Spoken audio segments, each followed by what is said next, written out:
Okay. The assignment for next time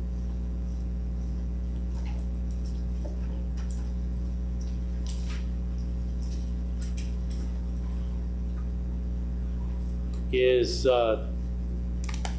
in this tantric techniques 27 to 38.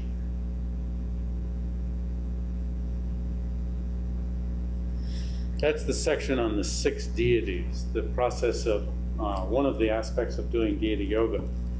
And then in deity yoga, this text, which also has another name, older name, the Yoga of Tibet, right? 19 to 27 and 103 to 114. These 3 readings are the same stuff 3 times, different sources. So please dwell on it. It's the heart of imagining yourself to be an ideal being and the steps to it.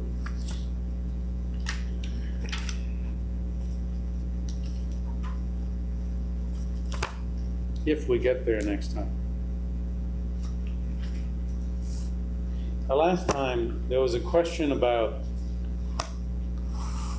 an arhat or a foe destroyer who first followed through on the low vehicle path, and a person who first followed through on the low vehicle path and achieved the culmination of that vehicle.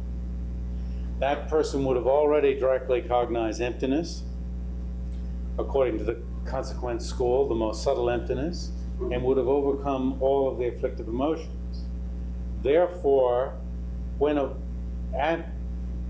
during that period on the Bodhisattva path, which that person will necessarily enter on the path of seeing and most of the path of, well, a good part of the path of meditation, what is that person getting rid of? And I said the person is overcoming these things that are called assumptions of bad states. And asked Susan if she would look up what's in Jules Levinson's thesis on this, and there's not much more about than what I had to say. This person divides it into 3 types, physical, verbal, and mental. Physical would be like jumping like a monkey when you saw a monkey jump, right?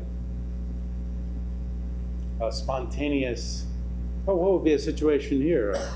I don't know, your dog is lying there and suddenly nips at a fly, and you go,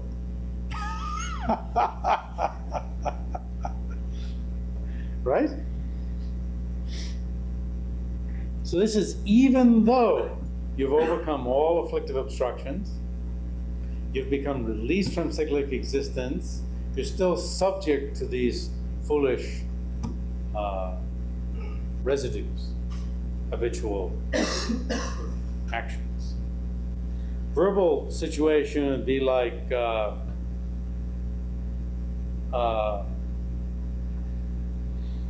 well, an instance given is of someone who was a Brahmin in a former lifetime and is very caste conscious and sees a low caste person and you know, just says something like, you know, low caste son of a bitch.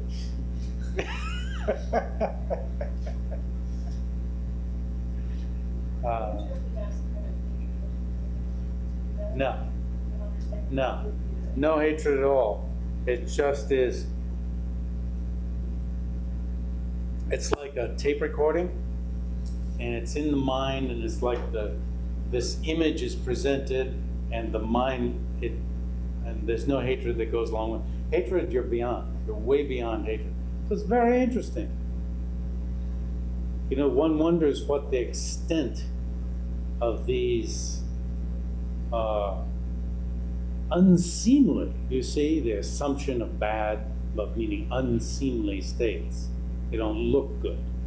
These aren't any of the defilements at all. This has nothing to do with the type of prominence. Right? These are included within the obstructions to omniscience. Okay. not the obstructions to liberation from cyclic existence, but the obstructions to omniscience, included within them.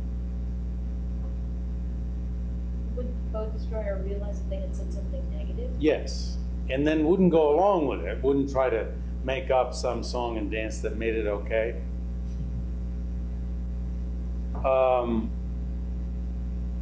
You know, have you ever noticed in your own mind, I think it depends on how thin your own boundaries are.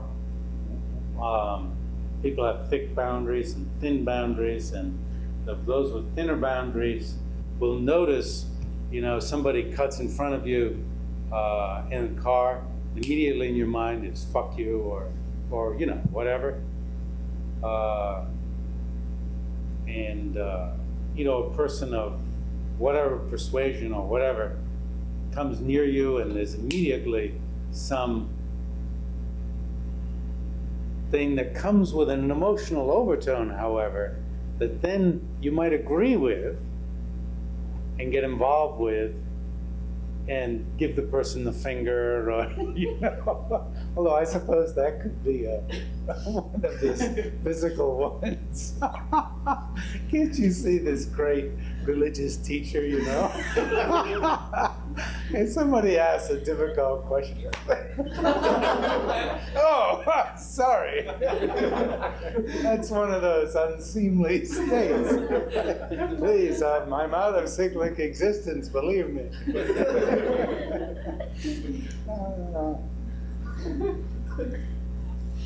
So you see, these are quite telling and appropriate to the meditation we're going to be talking about, of meditating on oneself as an ideal being, because this is where the energy that allows you to appear as an ideal being is tied up.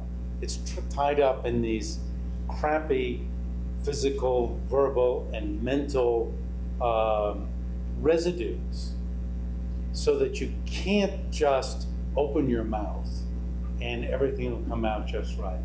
You can't just let your physical appearance, you know, it won't just spontaneously appear in the proper form that will help each and every person who is in your presence.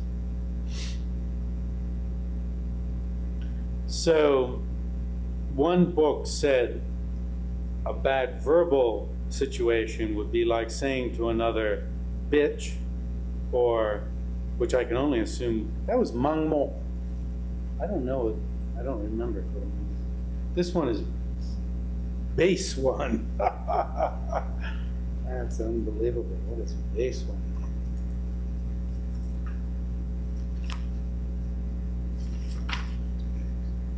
Mangmo again. Mang means the support of a wall is in a foundation. Since it refers to something low, if you call someone mangmo, you are saying that they are the lowest and the worst. So what would be a good translation of scum? Yeah.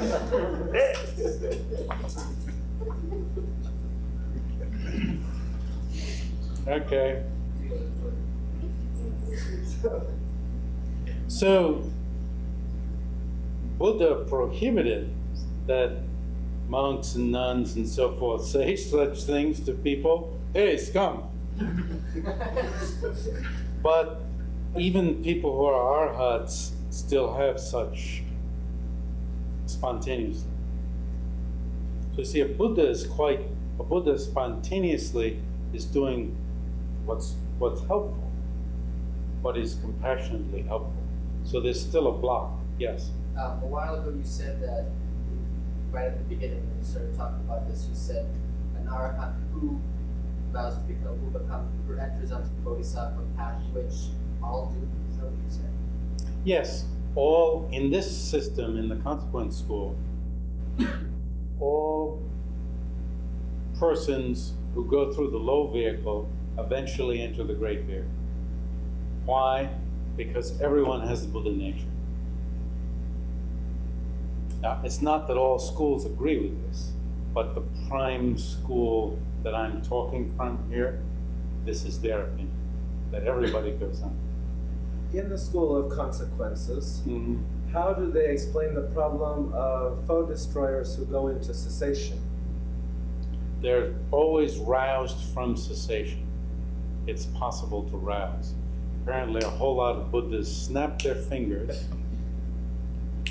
Something wrong with me today. Okay, it's a sign of your health. How loud your snaps are. And say, and exhort them to rise. And say things like, never mind others' welfare. You have not even perfected yourself. And they, oh, wow. Okay? That's what's. And then assuming a bad mental situation would be, for instance, one of Buddha's, there are two people depicted with Buddha, Shariputra and Moggallana. Moggallana had a lot of clairvoyance.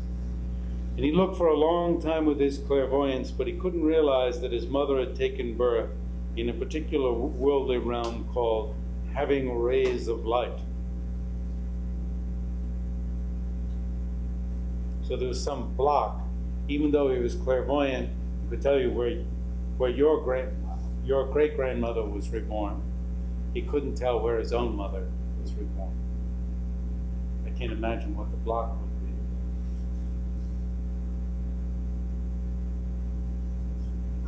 be. Yeah. What? Yes. Having rays of light. Okay. Thank you.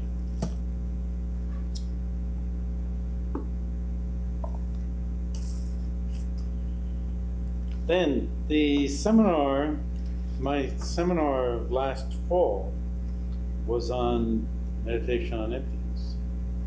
So those few of you who are here, who were there,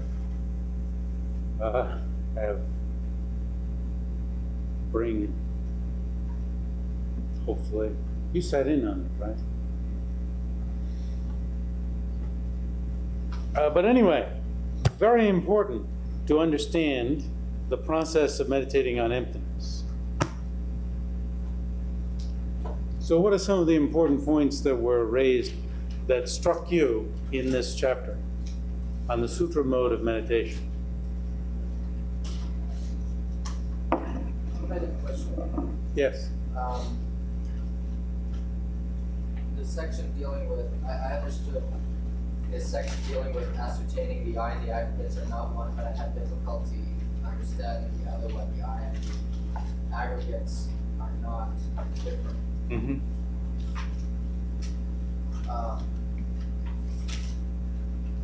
And I was just wondering if you could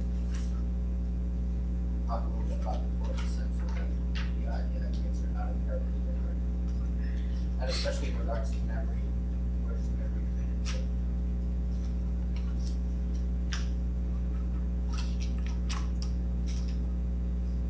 Page 18. Yeah. What I'm wondering is why on page 8 does it say that there are 4 essentials if the sevenfold reasoning is being used?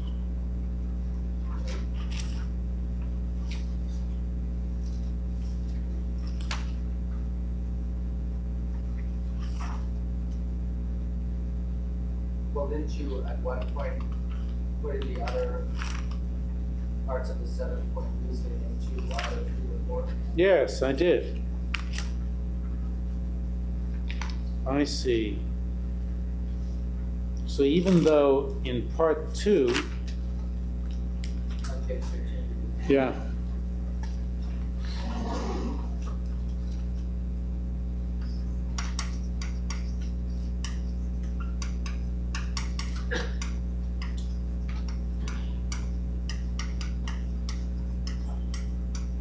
So emptiness means empty of something. And it suggests, the word suggests right away that nothing exists at all, right? But the point is that that's not that's not what they're getting at. They're getting at a quality of phenomena that we usually imagine phenomena to have. And the absence of that is called emptiness. And so right at the start, they want to delimit the object of negation, not to the table, but to the inherent existence of the table, okay? Now, one of the problems with delimiting this from the start is that it is said that you can ascertain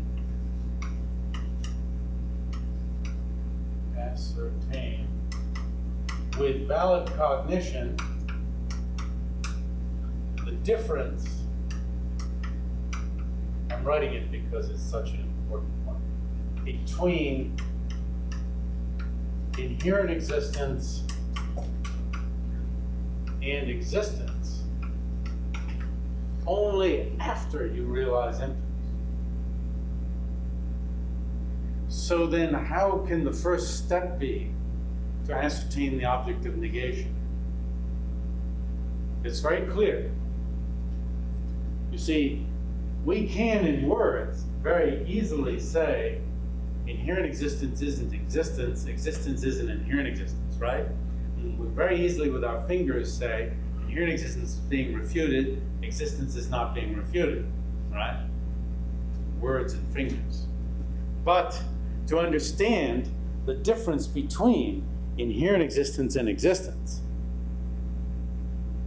validly, it's very clearly said numerous times that you must first understand emptiness.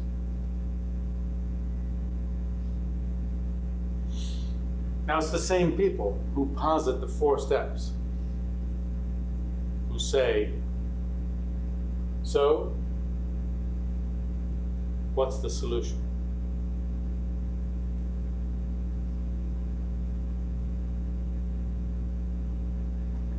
You're still writing your paper from last fall. Will embarrass you. Did you finish? I did. Ah!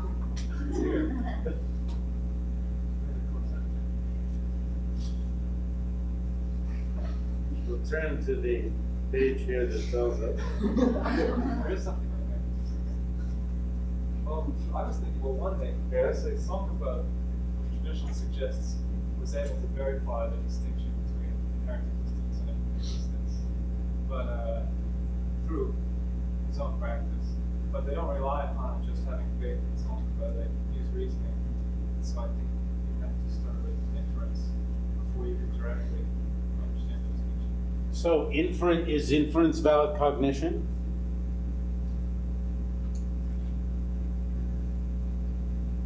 He's saying you ascertain with inference what the object of negation is. You ascertain with inference, for instance, the inherent existence of yourself.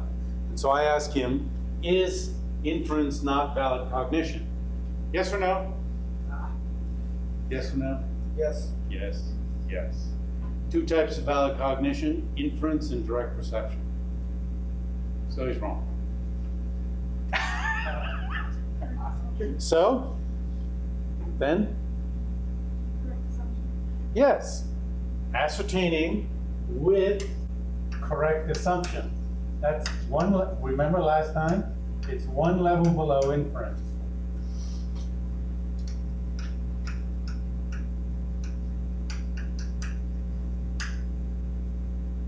So that's how they get out of it. You get some sort of fuzzy idea of what inherent existence is, or I'm supposed to go to a reception tonight. Spilling food all over. So, okay, I look at this spot like this, and I'm thinking, I have to go to a reception for the Dalai Lama tonight at the Cosmos Club in Washington. What will people think? Right? And there's some spot here on top of a roll of fat that covers from here to here, right? And I'm worried about it. So this spot does exist, right? But this tension and anxiety that has been generated in me is due to my perception is based on the inherent existence of the spot. The tension and anxiety won't be there, it is claimed, if I perceive the merely existent spot. You know, I think, got a reception or a washer, you know? So that's how they get around it.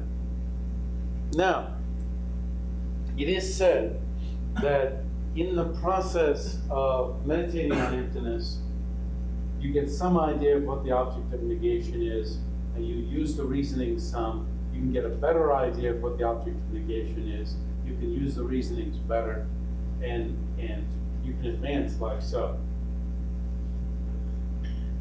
So there's a little bit of chicken and the egg here, even though there's an order of 4. You keep having to go back and redo, not endlessly, but the first one does improve over time as you practice with the reasonings, as you study. Okay? But some people say this is so subtle that even to introduce having to ascertain a difference between inherent existence and existence makes you fabricate an inherent existence that really isn't part and parcel of how you perceive yourself and your surroundings, other people, so that you end up negating something that is like putting a hat on your head and then taking it off. Something extra. Well, this is inherent existence. Oh no, this couldn't possibly exist this way, and take it off. As if this were easy to do. Whereas if the conception of inherent existence is what binds people within warring, having tension, anxiety, desire, and so forth, then it's not going to be like some easy thing. So they say you're skewing it in a skewing the process already by suggesting that people can do an effective differentiation between inherent existence and existence. And that it might be better to go right in and attack the object, the spot.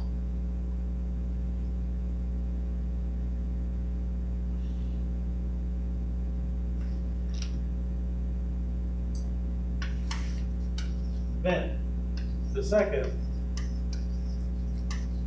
is ascertaining entailment. So now the first,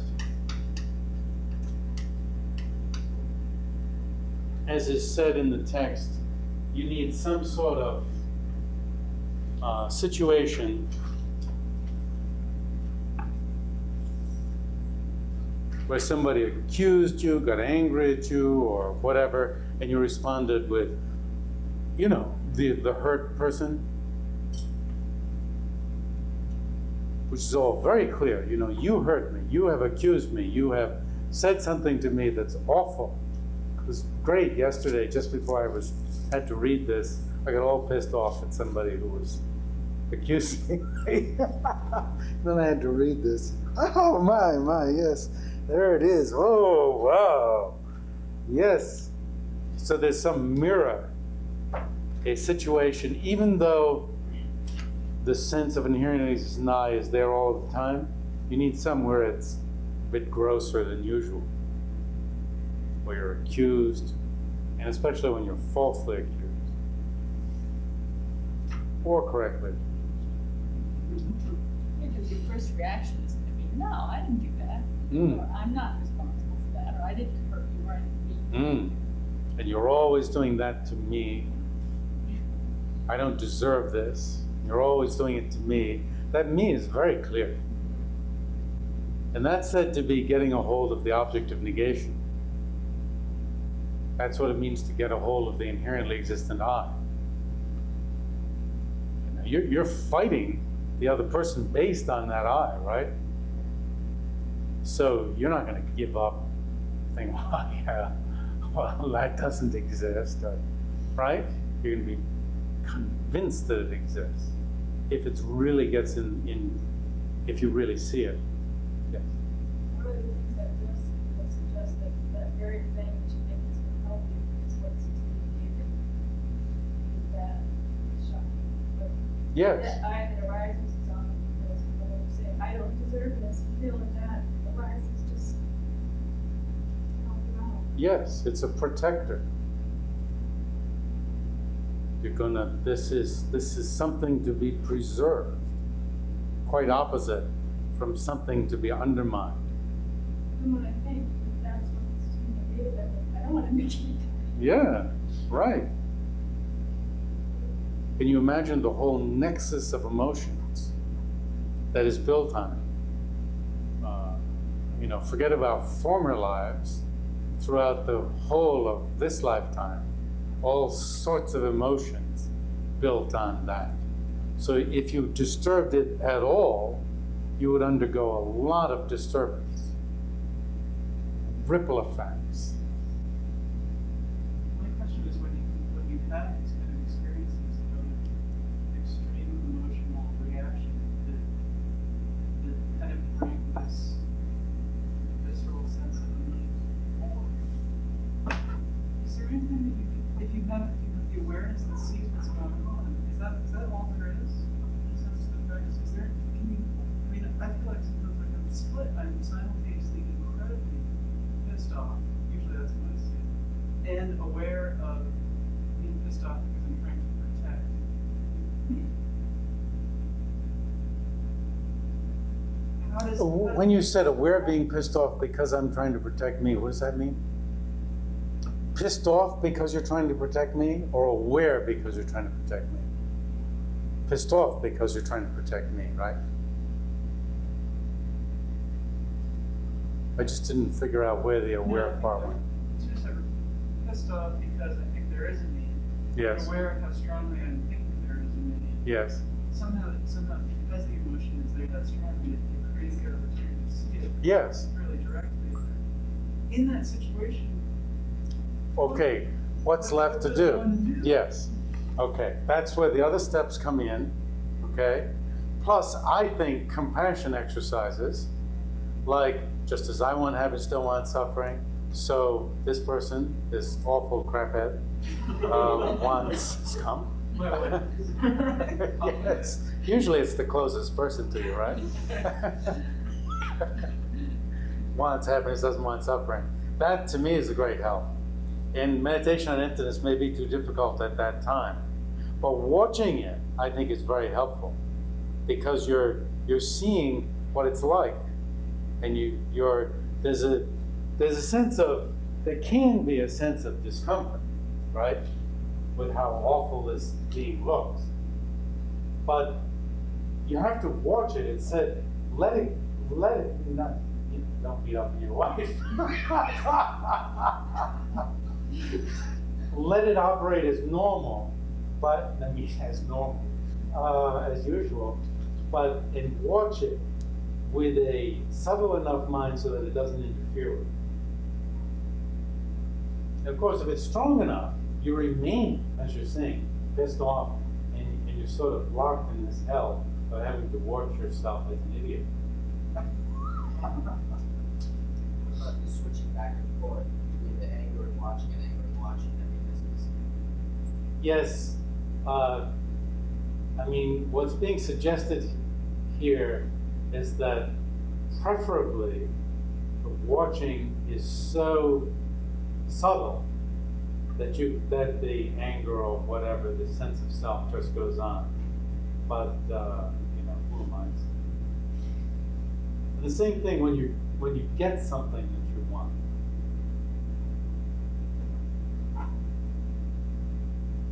And it can be very small, like a piece of candy. It's really odd how we're pleased with tiny things. Children are pleased with tiny things. But I find that I am too.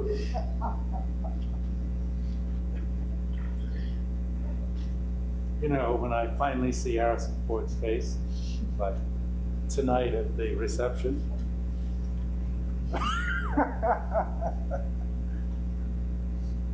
Or he says, Really sorry to miss your testimony. You see? Oh, you did all those books? Yes.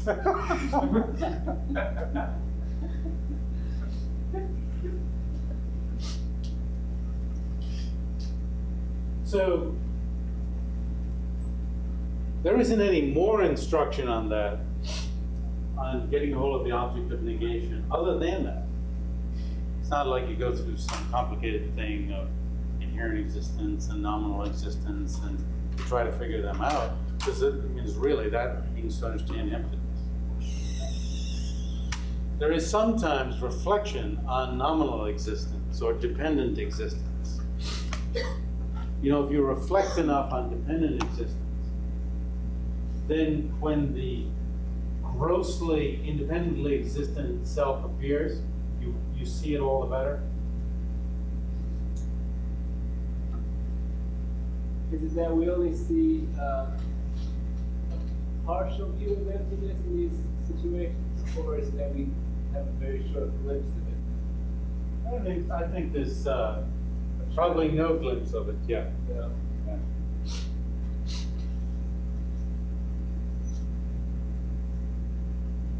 Doesn't Tsongkhapa say that you have to have a real understanding of the conception of true existence first in order to understand it? That's this first step. Getting a sense of the inherently existent self, I, whatever object it is that you're considering, and the consciousness that holds on to it. Which I guess really means keeping it inside. You don't analyze it. You just let it be there. It seems like though when you talk about emptiness, there's two aspects of it. What I got, there's the emptiness related to permanence, and then the emptiness related to dependent origination, that it doesn't exist under its own power. Would that be more dependent origination?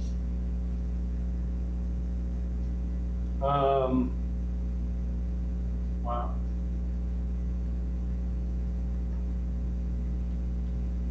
Impermanence is not emptiness. Impermanence can serve as a sign of emptiness, but it is not emptiness. Emptiness is more subtle than that. And let's leave the rest of your question for the time being. So this phase is very, what would you say, non-intellectual. It's analytical but not conceptual. You know, you're just watching. You're just watching. You're not interfering. In fact, you're trying not to interfere. Otherwise, if you see how gross you are, you may stop immediately from this display, this awful display. And you might even think that when you stop, that stoppage is then emptiness. It's not. It's just that your watching mind is so strong now that the mind conceiving of an inherently existent self has dissipated.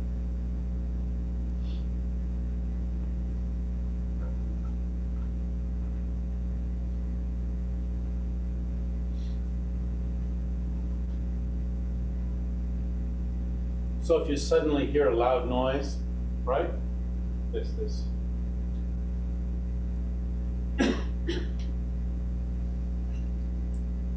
Okay, then the next phase is to ascertain entailment. And by the very name, you know it's analytical and highly intellectual. Intellectual, not in a superficial sense, but again, in a, not again, but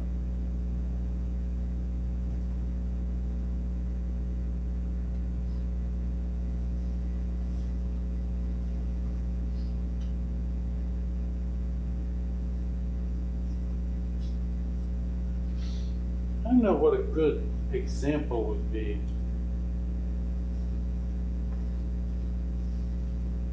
if you were put in a life or death situation and you had to decide what you were going to do, you were given a choice, this way or that way, and you had to analytically figure out which you were going to do. Not really, and it's life or death.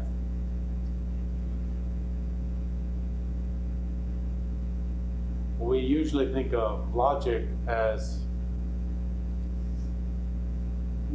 superficial or superficially intellectual, or it's sort of neither here nor there, or something that's manipulated in order to bring about certain results. And here,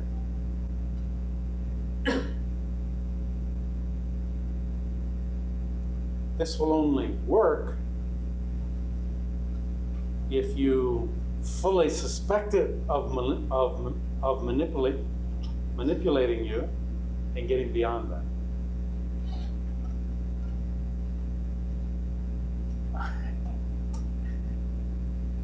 You know, you're in Germany during the Second World War, near the Russian border, and you have to join either the Russians or the Germans. And both sides are arguing, you know, you've heard the arguments from both sides. And so you suspect both sides of a tremendous amount of manipulation. Now, I think with this phase, you have to suspect manipulation in order to get beyond it. In order for it to work, you have to get beyond it. I think we're inbred so much with a distrust of any logic that you have to bring all of your suspicions to the fore for it to work. Otherwise, it becomes a rote exercise. It's just a little exercise. Hey, this, that, oh yeah, therefore it's empty. Now, let's pass on to the next phase of meditation. And you see none of this complex web of emotions that's built on assenting to the inherently existent I or other phenomena is touched, because the meditation is merely a rote.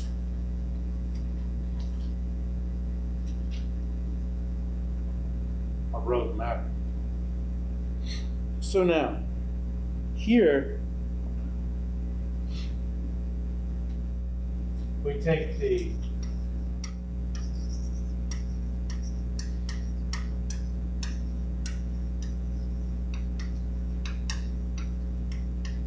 basis of designation and object designated.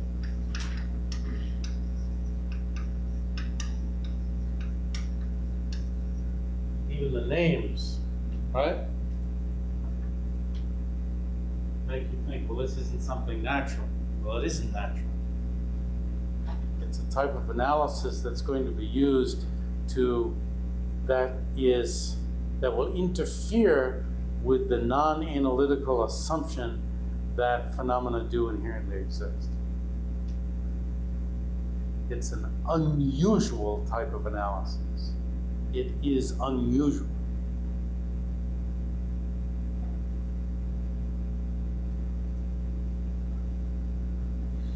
So, basis of designation of the table is the four legs. We'll just make it easy and say the top. Basis of designation of any of us is the mind and body, right? Mind and body, and the object designated is the person. Makes you, doesn't it already feel a bit uncomfortable? Almost as if you're mapping this out as three things just by these names, right? Basis of designation has two parts to it: mind and body. Object designated is you. 1, 2, 3. So you already feel as if you're being manipulated, don't you? I hope you do. In ordinary perception, when we, I'm worried about this spot, this I who's worried about it, this I, am I thinking mind? Am I thinking body? Am I thinking some I that's divorced from mind and body? No, none of those. Mind, body, and I are all just mixed. The Dalai Lama says, like water and water, or like milk and water. Or water and milk, milk and water, they mix undifferentiably.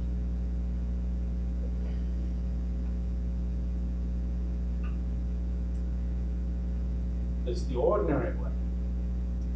And then we're going to interfere with this ordinary way and put some rules on it. Very uncomfortable. Even the rules, I think, must disturb the emotional structure if you take the rules seriously. If you try to escape the rules,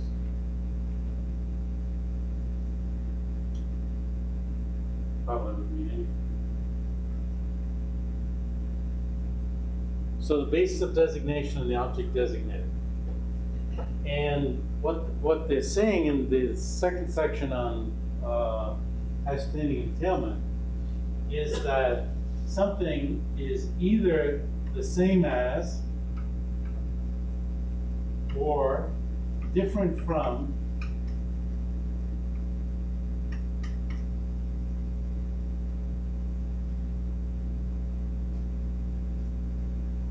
its base of designation.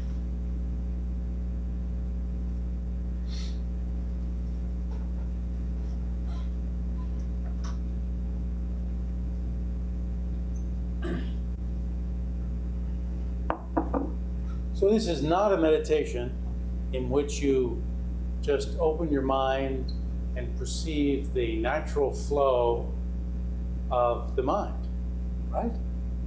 You're going to subject something that is a foundation of problems to a certain type of analysis so that you can come to disbelieve it. You're going to subject the Hitlerian propaganda to analysis so that you will not believe it, and the Stalinarian propaganda to another type of analysis so that you will not believe it. Yeah. You will choose deeper, but will escape. It's horrible.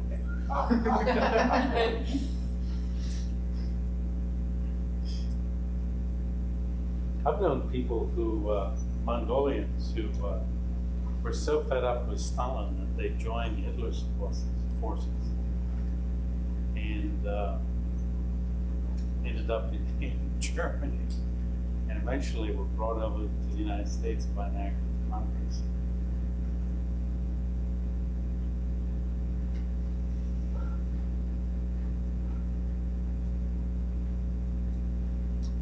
Two terrible choices. Do you think that everything that exists is either singular or plural?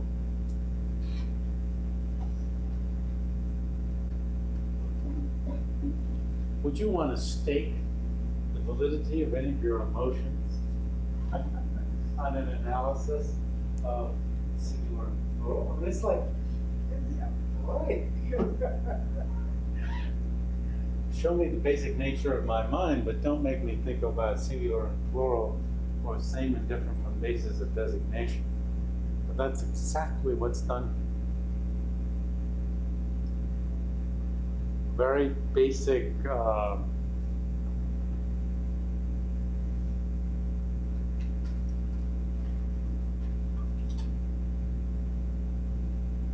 what? Notions, I don't know. Examination of very basic notions is used to undermine our belief.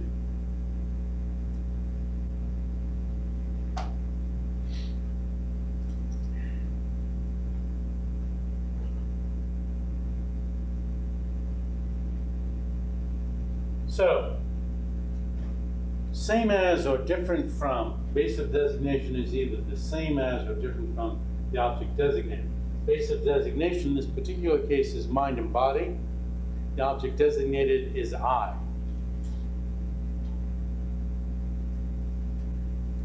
And the examination is to see, is the I the same as mind and body, or is it different from mind and body? Now, because this is brief, Nagarjuna expanded this to a fivefold type of reason. And Chandrakirti added two more, made it into sevenfold, which opens it up. It basically still is same as or different from, but it opens it up to give your mind room. You know, you think, oh, well, who cares about same as or different from? But dependent, yes. Or I have a mind and body, yes. I have a big gut, yes. So on page 13, it opens it up. So you see, the second step is not just considering these two then, is to consider whether these seven contain all possibilities of inherent existence, of the type of existence that this so vibrant and so true-looking type of eye appears to have. So inherently, the same as base of designation, inherently different, or that the object designated inherently depends on the base of designation. Base of designation inherently depends on the object designated. The object designated possesses the basis. That to me is, you know, especially with a thing like a house. My house has 7 rooms.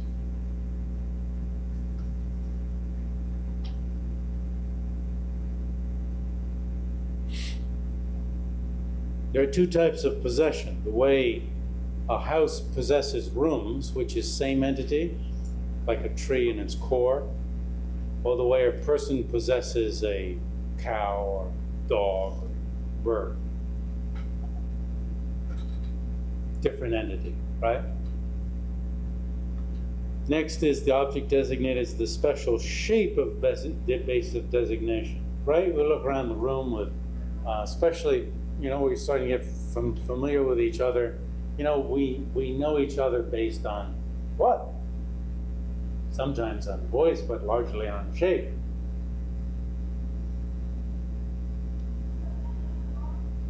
Color and shape. Sprinkles of, you know, this type of hair, certain length, whatever.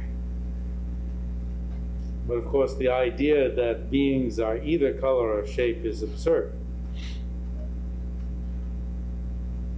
The object designated is the collection of the basis of designation. Now, this is the most inviting possibility, or one of the most inviting. At any particular time, though, we're not necessarily, it's not necessarily in the context of the collection that we conceive of ourselves. If somebody opens the door with a message for you and says your name, that would be in the context of body, right? That you would say. No? Mind? So I'm doing it from the point of view of the person who's going to recognize. Of course, they're not going to recognize me because they don't know me. But, you know, you should recognize me based on. Yes. Sometimes it's hard to even differentiate mind from body. Oh yeah. Yeah. Mind is so elusive until you catch it.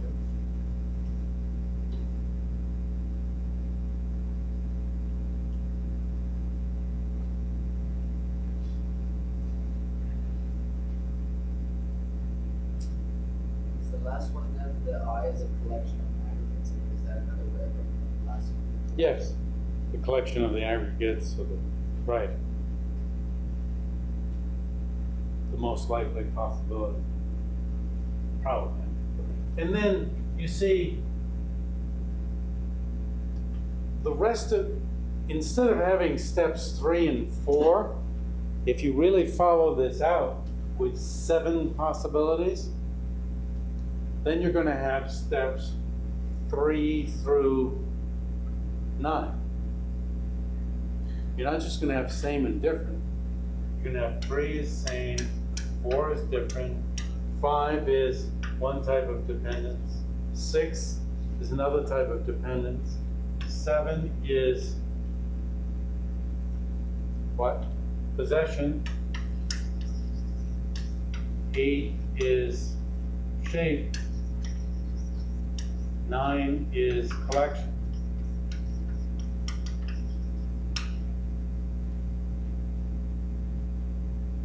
With me? You'll be ascertaining that, oh, I never got to this point, that emptiness follows from not being able to find the basic designation and object designated as either same or different. I should escape if I decide I shouldn't go with Hitler or I'll go with Stalin.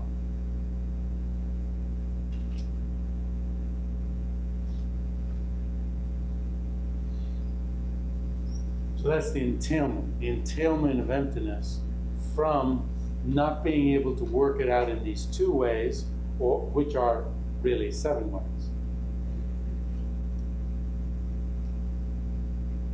And then you go and analyze in these 7 ways, or analyze in the 2 ways, whatever's more appealing to you. For instance, things are either produced from themselves, from other things, from both, or neither. 4.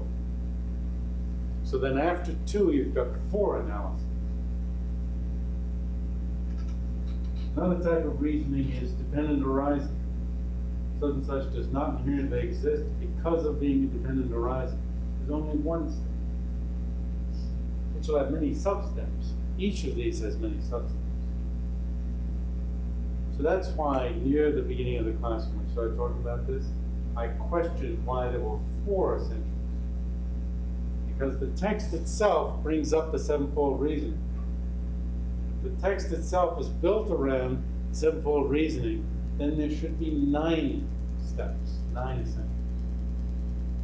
With me? If you can handle that, then you've understood some of the ins and outs of the general structure. Yes? I don't really understand what you're saying, but I see the reasoning as ways to ascertain yourself. No, not to ascertain the entailment. You ascertain the entailment, and then you establish that the I, the I is not the same. Instead of doing it in general, if a base of designation is not the same as, different from, dependent on, blah, blah, blah, all 7 from its base of designation, then that, from the object designated, then the object designated does not inherently exist. Here, you take the subject out as the I, yourself. I am not the same base of designation. I am not different. I do not depend, base of designation, on mind and body. Mind and body doesn't depend on me. I do not possess mind and body, either as same entity or different entity. I am not the shape of the body. I am not the collection of mind and body. And you have to establish each of these things. You can't just say it. Then what do you conclude after that? What's the 10th step? I am not different. No, that was 4. Oh, it would be the 3rd essential. No. So what's being called the 3rd essential, we've now blown up to 3 through 9. 3rd and 4th were blown up to 3 through 9. I can see I've lost everybody. Yeah. Isn't it? You went on 3 and 4 were right, different and the same. Different and same, which we expanded to, okay. It's neither. It's neither the basis nor the object. Well, he said it. Must not inherently exist. Yes, I do not inherently exist. The conclusion.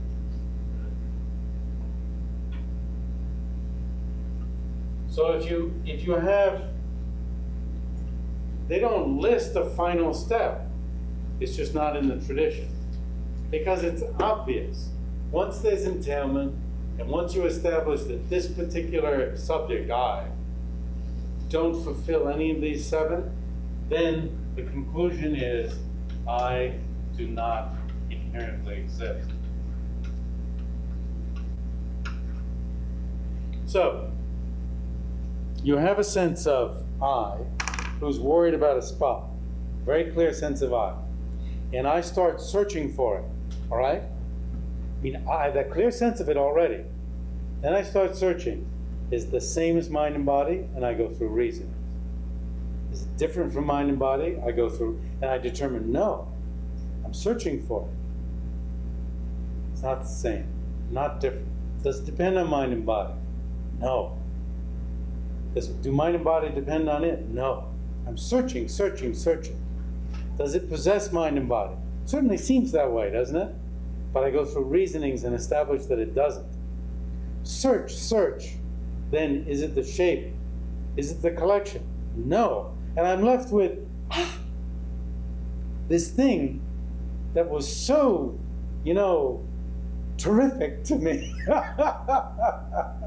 It's just vacuous. A mirage, a phantom that I thought was so important. And what's left is a mere vacuity. Like something that you used to believe in, that through various types of study, experience, and so forth, you understood was just a figment of your imagination. And you're really impressed by the absence of that. That's emptiness. You're really impressed by its absence because you believe so much in it. But of course, if you have a whole lot of emotions built on it, you're not going to find it easy to understand. So, let's, for next time, do more, reread this section, right? Along with the reading and tantric distinction. And then we'll finish next time discussion on the Sūtra mode of meditation on emptiness.